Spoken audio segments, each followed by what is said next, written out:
从大早起给自己拿点钱，妈给拿钱，给自己拿嘛，爹拿的什么，别嘛别，哎呀。ဘောကုမှုပဲကျွန်တော်ဆက်လက်ပြီးမှအချိန်ပေးသွားမှာဖြစ်ပါတယ်ဒါခုနိုင်ငံရေးကျွန်တော်လက်ရှိချင်းပြည်နယ်ရဲ့နိုင်ငံရေးဥဆောင်မှုအခမ်းကဏ္ဍရဲ့အခြေအနေကိုပြန်လည်သုံးသပ်ပေးဖို့ရန်အတွက်အခုချိန်မှာဆရာဘောကိုချိန်ပေးသွားချင်ပါတယ်ကျေးဇူးတင်တယ်နိုင်ငံရေးမှာညီမှုမှစစ်ရေးကနိုင်မှာဖြစ်တယ်ဒါယူကရိန်းတွေလည်းနားလည်မယ်ထင်တယ်အဲ့တော့နိုင်ငံရေးကိုအခြေတုံးကျွန်တော်လက်ရှိချင်းလင်းကောင်စီနှစ်နှစ်ပါသွားတဲ့အပေါ်မှာရော ICNCC နဲ့ CJDC ကလေးကစပြီးတော့မှ၄နှစ်တက်တန်းချက်ခံပြီးတော့မှသုံးသပ်ချင်တယ်ကျွန်တော်အခုကဆရာကမင်းနေတဲ့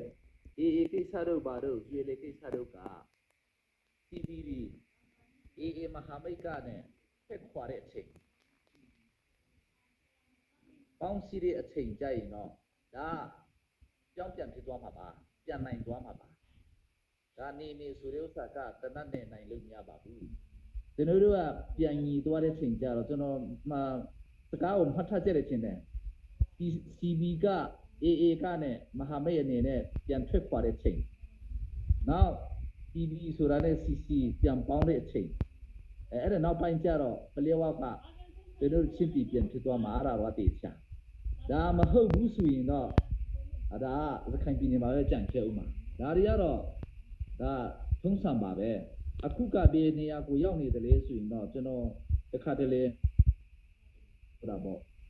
free independence ကိုရောက်နေတာလွတ်လပ်ရေးမတိုင်ခင်ခေတ်ကာလကြီးကိုရောက်နေတဲ့တော့အဲ့ဒီစကားကိုပြောရချင်းဖြစ်တယ်ဘာမဆိုပြောင်းပြန်ဖြစ်နိုင်တဲ့အခြေအနေဖြစ်တယ်ဒါကြောင့်ကျွန်တော်တို့ခေတ်ကညီမှုချင်းဆိုတဲ့ဥစ္စာကိုကောင်းစင်နဲ့အခုကအချက်ကို highlight လုပ်နေတာပါဆိုတော့ဖြစ်မလဲဆိုတဲ့ဥစ္စာကနိုင်ငံရေးဥဆောင်မှုပေးတဲ့သူတွေစစ်ရေးဥဆောင်မှုပေး TV မှာရော CC မှာရော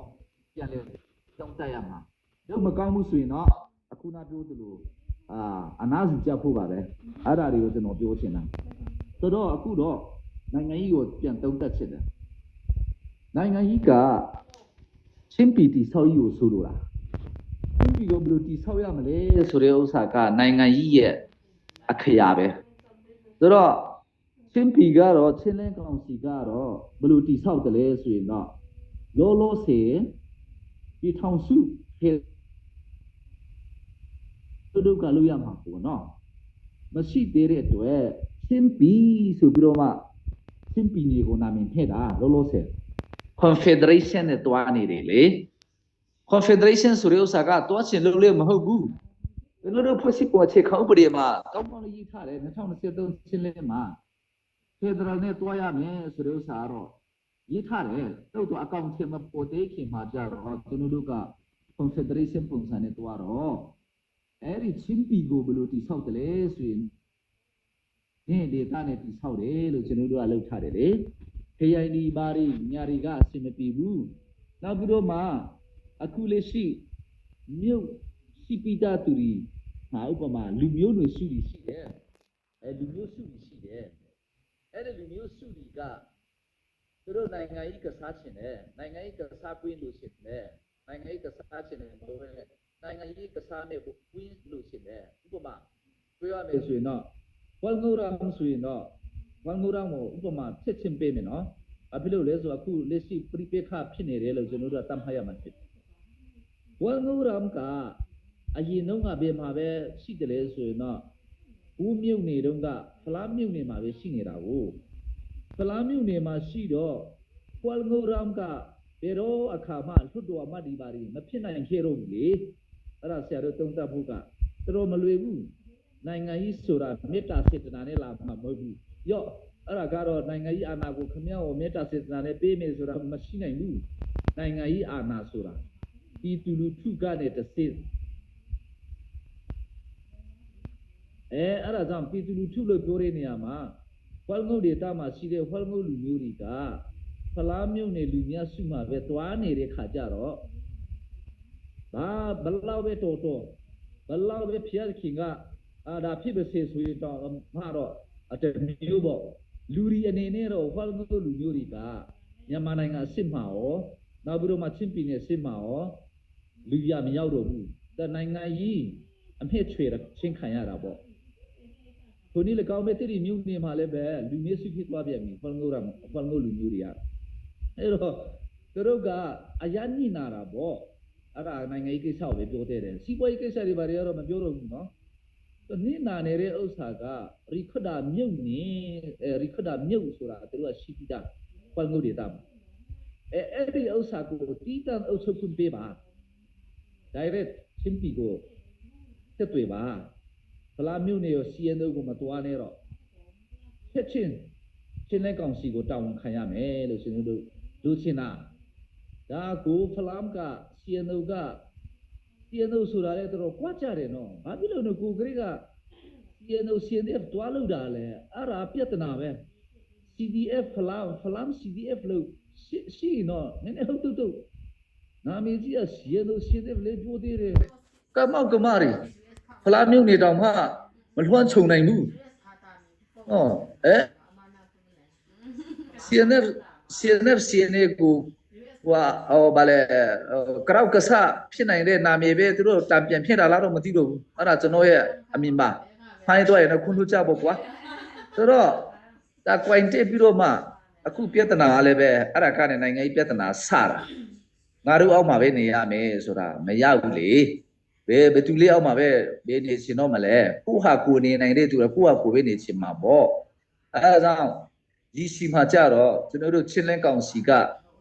ဥတီနေတာချက်ခေါဥပဒေကြီးဆွေးကြဲကမြုံနေတဲ့ဒေတာဖြင့်စုစည်းနေလို့ကျွန်တော်တို့ပြောပြတာအဲကြောင့်တခါတည်းနဲ့မြုံနေပြီဖြစ်နေတာတော့တကယ်တမ်းကြတော့လေရိခဒာမြုံနေဟိုပေးပြီးတော့မှဟောငုတ်ရီ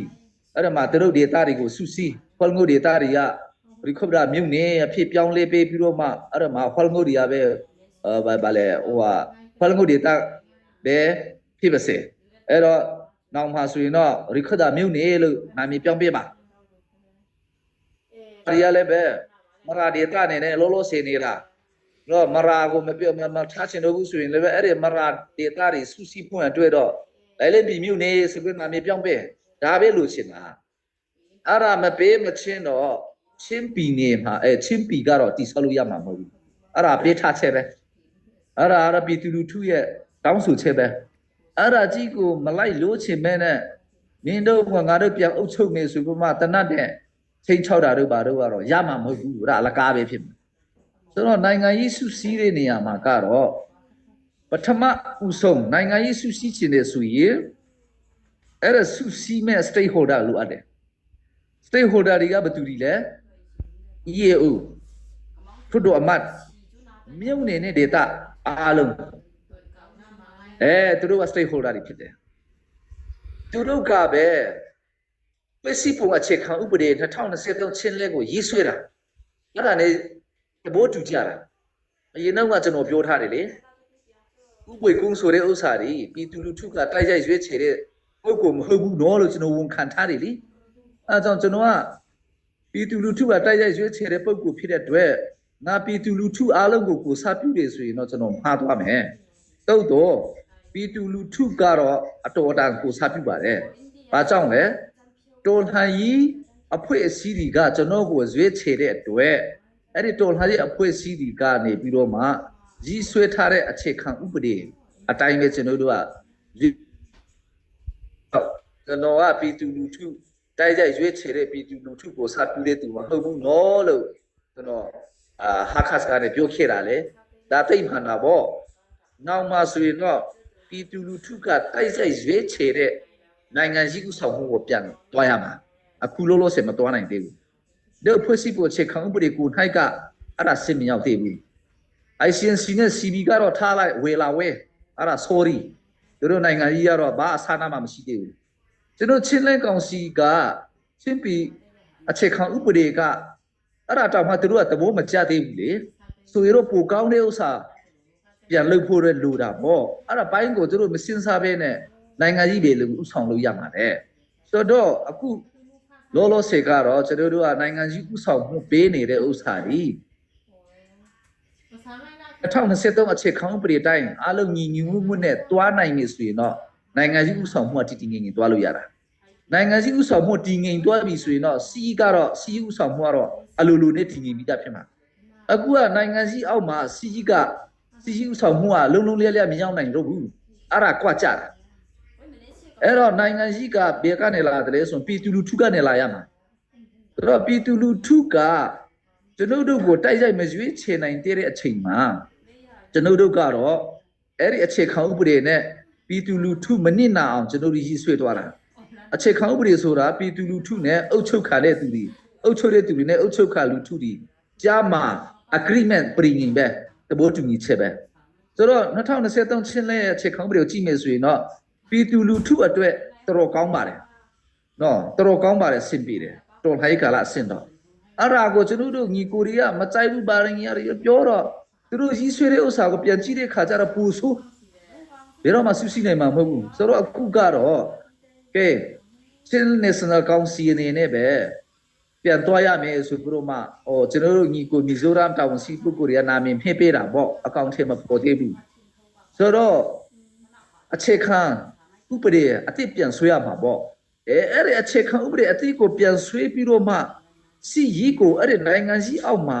မထားနိုင်တဲ့ကာလပတ်လုံး civilian supremacy မရှိနိုင်တဲ့ကာလပတ်လုံးဘယ်တော့အခါမှနိုင်ငံအပဲချင်းပီကကြမ်းမှာမဟုတ်ဘူးအဲ့ဒါတော့ပွင့်ပွင့်လင်းပြောမယ်ဆိုတော့အဲ့ဒါတွေပဲကျွန်တော်တို့ကတော့စောင့်နေတယ်အခြေခံဥပဒေအတိတီကဒီ2023ချင်းလဲဟာတဲ့ပိုကောင်းတဲ့ဥစ္စာရည်ဆွဲနိုင်မလားဆိုတဲ့ဥစ္စာပဲကျွန်တော်စဉ်းစားတယ်တော့ကျွန်တော်ဆွေးရင်တယ် ICNCC CJDC ခေတ်ကလေးကကျွန်တော်တောက်ဆောက်ပါဝင်လာခဲ့တဲ့အတွက်လူတွေအကြောင်းလဲကျွန်တော်သိကုန်ပြီတမျိုးတော့မထင်ကြနဲ့နော်ချင်းပီမှာစီရီဥဆောင်တဲ့သူတွေရောနိုင်ငံစီဥဆောင်တဲ့သူတွေရောတော်သိတယ်နော်မသိတဲ့သူတွေရှားတယ်ကျွန်တော်ကအဲ့ဒါကြောင့်စကားပြောတဲ့ချိန်မှာဥပွေကူကပါဒီကောင်လွယ်လွယ်လေးနဲ့စကားပြောတယ်ဆိုတာဟုတ်တယ်လွယ်လွယ်လေးနဲ့စကားပြောနိုင်တယ်နော်ကျွန်တော်အကျိုးအကြောင်းသိလို့တာမပြောတတ်လို့မဆိုတတ်လို့သိတယ်နော်ဆရာတို့တော်သိတယ်ဘေကောင်ကဘေကောင်ကဘာလုပ်နေတယ်လဲဘာကောင်ကဟိုကောင်ကဘာသိတယ်သိလို့ကျွန်တော်ဒေါသလည်းထွက်နေတာအဲ့တော့ကျွန်တော်ကတော့ပြင်ဆင်ထားတယ်ကဲအဲ့ဒါဆိုရင်တော့ချင်းပြည်နိုင်ငံရေးစုစည်းနိုင်ဖို့က2023ချင်းလင်းဖွဲ့စည်းပုံချက်ခံဥပဒေကိုမလက်ခံဟန်တော့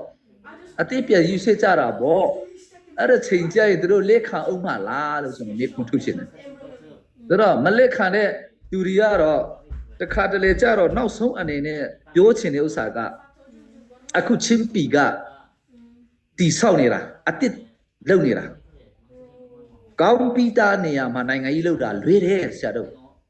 ကောင်းအမေရိကတို့ဘာတို့မှဟိုဘာလဲလွတ်တော်မတွေကတော့လွေမှာပေါ့ဘာဖြစ်လို့လဲဆိုတော့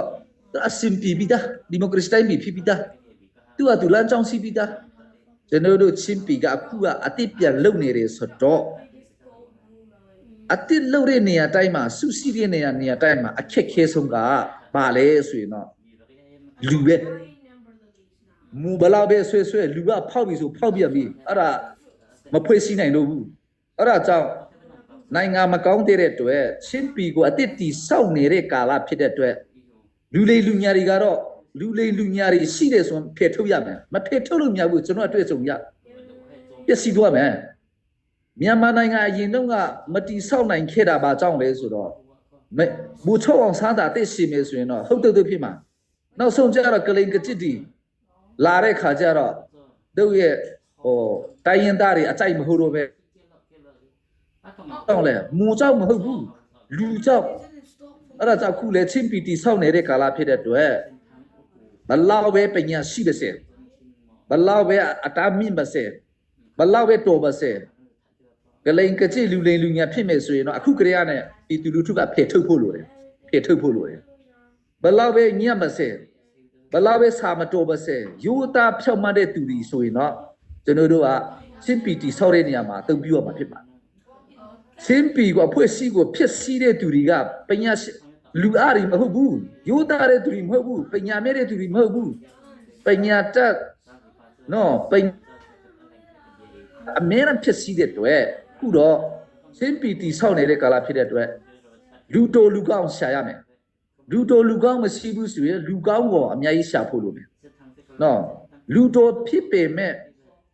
ကလိန်ကချစ်ဖြစ်မယ်ဆိုရင်တော့အဲ့ဒီကလည်းဖျက်ထုတ်မှာနောက်မဟုတ်ရင်တော့နောက်မှလည်းပဲပြဿနာရှိအောင်မှာကျွန်တော်ချို့ဆိုတော့အဲ့ဒီလူလိမ်လူညာတွေလူတော်လူကဘာလဲကတော့ချင်းပီခိုင်မှပြီအခုတော့ဘသူပြေးလာဖြစ်စီလို့မရတော့ဘူးဆိုတဲ့ချိန်ကြမှာပဲသူတို့ကိုပြန်ခေါ်မှာပဲဖြစ်မှာအခုကောင်းတယ်လေဘယ်အားကောင်းမလဲအစကရိကစားတဲ့သူတွေကမကောင်းဘူးလေနာမည်တော့မပြောတော့ဘူးကျွန်တော်လူကြီးဖြစ်နေပြီဖြစ်တဲ့အတွက်စင်းတဲ့ဘောဘသူကဥဆောင်ခဲ့တယ်လေသူမကောင်းလို့အခုချိန်ထိမကောင်းဘူးလေပြည်သူလူထုမထောက်ခံချင်လို့ဘူးလေဟုတ်တယ်မလားနောက်ဆုံးကြတော့မကောင်းခင်မှန်တော့နောက်ဆုံးကြတော့ကောင်းတဲ့သူတွေဥဆောင်လာတဲ့နောက်ပိုင်းမှာလည်းပဲစင်းတဲ့ဘာဖြစ်လဲညာဖြစ်လဲပြောနေတာဒါမှားမယ်ဆိုတော့အစပြုတ်တဲ့အချိန်ချင်းပီတီဆောက်နေတဲ့အချိန်ဥဆောင်တဲ့သူတွေကတော့အခုကလေးကနဲ့ပြင်ဆင်ထားဖို့ဖွဲ့စည်းပုံအတိပြန်ရေးဆွဲရမောချင်းပီနဲ့ချင်းပီဖွဲ့စည်းပုံအတိပြန်ရေးဆွဲရတော့မယ်ဆိုတော့တူတင်ပြုလို့မှပြည်သူလူထုတော့တတိပေးချင်တာအဲ့ဒါကြောင့်ပြည်သူလူထုတွေကိုအာဏာမြန်တော့မပေးထားဘူးတော်လှန်ရေးအဖွဲ့အစည်းမှာပဲအာဏာရှိနေအောင်မယ်ဆိုရင်တော့ပြဿနာတဲအောင်မှာဆိုတော့ပြည်သူလူထုတွေကိုမြန်လေးနဲ့အာဏာပေးရအောင်ဆိုတဲ့ဥစ္စာကိုကျွန်တော်ကဒီနေ့နောက်ဆုံးအနေနဲ့ပြောချင်ပါတယ်ကျေးဇူးဟုတ်ကဲ့ကျေးဇူးတင်တယ်ဒီမနေ့ဝေကျအထူးထက်သွားတဲ့ဒီပုံမှာကျေးဇူးတင်တယ်လို့ဖျားသခင်အတိတ်ဖန်ကောင်းချီးပေးပါစေလို့ပြောချင်တယ်ပြီးတော့ချင်းပီမှာ CBA လို့ကျွန်တော်ကမပြောချင်ဘူးကျွန်တော်ကဝေဖန်ရတဲ့ CC ကိုလည်းဝေဖန်တယ် CB ကိုလည်းဝေဖန်တယ်ဘာဖြစ်လို့ဝေဖန်တယ်လဲဆိုရင်တော့လူကမပြည့်စုံတဲ့အတွက်ခင်ဗျားတို့လည်းကျွန်တော်ကိုဝေဖန်ရမှာဖြစ်တယ်ကျွန်တော်ကလည်းခင်ဗျားတို့ကိုဝေဖန်ရမှာဖြစ်တယ်ဒါမှတာလင်တို့မှားတဲ့ဥစ္စာတွေအားနဲ့ချက်တွေကိုပြုပြင်ကြတာပေါ့ဒါတွေကြောင့်တာလင်ကျွန်တော်စကားပြောချင်းဖြစ်တယ်အဲ့တော့အားလုံးကိုကျွန်တော်ပြောချင်တဲ့ဥစ္စာကဒေါ်လာကြီးကိုအောင်မြင်ဖို့အတွက်ချင်းပီစံချမှာပြန်တည်အားလုံးတည်ဆိုင်ရာအားလုံးဖရာသခင်ကိုကြောက်ကြပါလို့ကျွန်တော်ပြောချင်တယ်ဖရာသခင်မကြောက်လို့တာလေအဲ့လိုမျိုးအပြိုးအဆိုးအဲ့လိုမျိုးအတွေ့အခေါ်အဲ့လိုမျိုးအပြုအမူတွေလောက်ကြတာဆိုတာသိချတယ်တော့ထထဲမှာပြောတဲ့ဥစ္စာကျွန်တော်ထောက်ခံတာပါဒါလက်တွေ့အခြေအနေရပါကိုယ့်ဟာကိုကြည့်တော့ဖရာသခင်ကိုကျွန်တော်တို့မကြောက်လို့တာလို့ကျွန်တော်မြင်လို့ပါနောက်ဒုတိယအနေနဲ့တော့ဒေသန္တရတပ်ဖွဲ့တွေနဲ့ဒေသန္တရအစိုးရတွေကျွန်တော်တို့ CC မှာရော CB မှာရောရှိကြပါတယ်တို့ဒေသန္တရတပ်ဖွဲ့တွေကအင်အားနည်းလာတယ်ဟောဒါထုံးစံပါကျွန်တော်တို့ဥဆောင်မှုကိုဖျားသခင်အလိုတော်နဲ့အညီပြန်ပြုပြင်ရအောင်ပြန်အားတော့နေပါစေလူဦးရေတပ်သားတွေအစီအချင်းရှိအောင်ကျွန်တော်တို့လုပ်ရအောင်ဒါဆိုရင်တော့ထိရောက်မှုကအတူတူပါပဲအဲ့ဒါကြာလာတယ်ဆိုတော့ဒါထုံးစံပါကိုကညက်လို့ဆိုတဲ့ဥစ္စာလဲအပြစ်မတင်ကြပါနဲ့ဒါငဲလာမယ်ဆိုလို့ဆိုကျွန်တော်ကိုယ်တိုင်ကအရင်ကတည်းကဟိုကိန်းထုတ်ပြီးသားလူဆိုတာအစပိုင်းမှာတက်ဆွကြတယ်ကြာလာတော့အစစ်မှန်နေကြံခဲ့တယ်ကြာလာတဲ့ခါကျတော့တို့သူရဲကောင်းဒီကျွန်တော်တို့ကြက်ဆုံးကြတယ်တော့ကြံတဲ့လူတွေကနေလာတာဆိုတော့ထုံးစံပါနောက်ပြီးတော့မှဒုတိယချက်အနေနဲ့ CNF ကိုအင်အားကြီးအောင်တို့လုပ်ရမှာဖြစ်ပါတယ်။ဘာဖြစ်လို့ CNF အင်အားကြီးဖို့လိုအပ်တယ်လဲဆိုရင်တော့ကျွန်တော်တို့ကြိုက်ဒီဖြစ်စေမကြိုက်ဒီဖြစ်စေအရင်ကတည်းကရှိပြီးသားဥစ္စာကိုအင်အားရှိအောင်လုပ်မှသာလေအကောင်းမှဖြစ်ပါတယ်။တယောက်တစ်ပေါက်နဲ့အားကောင်းလို့မရဘူး။နော်တစ်ဖွဲ့ထဲနဲ့အားကောင်းမှသာလေဖြစ်မှဖြစ်တဲ့အတွက် CNF ဒီအားလုံးရှင်းပြီးမှအားလုံးပါဝင်တဲ့နော်ဟုတ်နော်သူတို့ကအုပ်ချုပ်ရေးတစ်ခုသူတို့အုပ်ချုပ်ရေးလုပ်တာဒါနဲ့နေရာကတော့ဒီတန်ត្រတွေရတယ်အကုန်လုံးအုပ်ချုပ်ရေးကိုကင်တယ်ဒါကြောင့် CNF နဲ့အားကောင်းမှုအတွက်မကူညီရေမဝေဖန်နဲ့တော့နော်ဒါ CNF လူကြီးတွေကိုကျွန်တော်ကယုံကြည်တယ်အနီးကပ်နေတဲ့ဒီဖြစ်တဲ့အတွက်ကျွန်တော်စိတ်ချတယ်သူတို့ကိုအားကိုးတယ်တော့ကျွန်တော်သူတို့ပဲတပ်မှုတွေကိုတော့တပ်မှုတွေ3ပွင့်3ပွင့်ကနဲ့ဘုံမှုချုပ်အထိတော့ တချို့တလေကတော့သဘောမကျဘူးဒါအများကြီးတောက်ဆတာတို့ပါတော့ပြုပြင်ရမယ်ဒါရှင်တဲ့ကိုလည်းကျွန်တော်အရှင်တွေကိုလည်းအာမနာစတာကျွန်တော်ပြောလေရှိတယ်ဘာဖြစ်လို့လဲဆိုတော့ကျွန်တော်ချစ်လို့ဆိုတော့အားရှိအောင်လုပ်ရမှာပါနှုတ်မဟုတ်ရင်တော့တယောက်တစ်ပေါက်နဲ့အားရှိလို့မရဘူး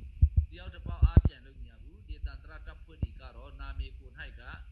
ဒီတန်ត្រတပ်ဖွဲ့ဖြစ်တဲ့အတွက်လူကြီးညာလဲတော့ကြီးညာဆာလဲမလို့ပါဘူးဒီတန်ត្រအုပ်ချုပ်ကြီးကိုပဲကောင်းလုပ်ကြရအောင်ပါအဲ့တော့လူကြီးနဲ့ပဲစိတ်လိခိုင်မအောင်ကျွန်တော်တို့တိဆောက်ပြီးတော့မှဒီစကားစကောတော့နိုင်ပါတယ်ငါကျွန်တော်မကြောက်ပါဘူးမငြီလောက်တာလေညီနေဆိုရင်တော့ချင်းတောင်မှာစကားတော့လွေတယ်ဒါမဖြစ်ဘူးတို့တော့နိုင်ငံကြီးမှာမငြီတဲ့အတွက်ခုချိန်ကြီးမနိုင်တာဖြစ်တယ်မငြီမှုတဲ့နေရာမှာဘုရားသခင်ကလည်းပဲကျွန်တော်တို့ကိုဗဇတ်တီပေးချင်ဘူးဆိုတဲ့ဥစ္စာကိုလည်းပဲကျွန်တော်သိချင်ပြောပြချင်တယ်နောက်ဆုံးအနေနဲ့ပြောချင်တဲ့ဥစ္စာကတော့ကျွန်တော်တို့ဆက်သွားနေမှာဖြစ်ပါတယ်အားစိတ်တကြဆက်ရှိရင်လည်းပဲပြုပြင်ပြောင်းလဲမှုနဲ့တာလင်ဆက်လက်ချစ်တဲ့နေဆိုရင်တော့ညမကြခင်မှာဘူမိုချမ်းမာတော့ချင်းပီလေးတိဆောက်နိုင်မှာဖြစ်သလိုဘူမိုအားကောင်းတော့ချင်းပီကာကွေးတပ်ဖွဲ့လည်းပဲလုံနိုင်မှာဖြစ်ပါတယ်ဆိုတဲ့ဥစ္စာကိုအဲ့ဖျားခင်အားလုံးကောင်းကြည့်ခဲ့ပါစေကျေးဇူးတင်တယ်